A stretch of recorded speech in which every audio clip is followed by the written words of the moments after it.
Here's something I've noticed all through this Chinese flu shutdown. There have been these two major stories running like the subject and counter subject in a musical fugue, kind of weaving in and out of one another. One story has been the corruption of the press, their inability to report anything without trying to fashion it to their political purposes. They've tried to push for continued economic shutdown when even Democrat governors realize the time has come to open up. They have covered up for China when it's an oppressive and murderous regime that clearly had a role to play in starting this catastrophe. And they've been revealed as hypocrites in the Joe Biden story. And of course, they've utterly wasted all of our time asking questions at briefings that are not at all geared to gathering information. Just get Trump stuff. The other story that is woven in and out of that story has been the misuse of power by the administration of Barack Obama, now slowly coming to light.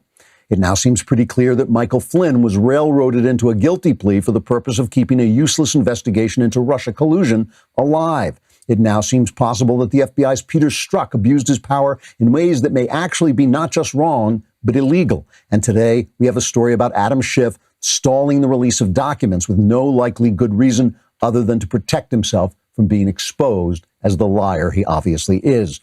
And just like themes in a fugue, it may be that these two stories are really all part of one story, the untold story of the Obama administration's misuse of the federal government and how it ruined the press. The press has favored Democrats for a long time. I mean, as long as I can remember, certainly back to the Kennedy years. But under Obama, it became wholly an instrument of the party. They were snake-bit by the color of his skin. They were mesmerized by his leftist politics. They were delighted with his academic intellectual facade. And they covered an incompetent and abusive administration as if it were the second coming. Barbara Walters said just that much. We thought he was the second coming of the Messiah. As he slowly came to understand that the press would not attack him no matter what he did, Obama led the Democrats into an era of Chicago-style machine politics that we don't actually usually see at the federal level.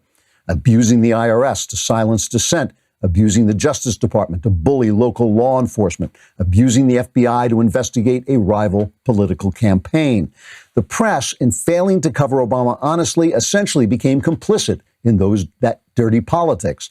And now, in order to cover up their bad behavior, possibly cover it up even from themselves, I'm not sure, the news media literally finds itself in the position of having to work to keep news from reaching the public. We have a news media dedicated to hiding the news.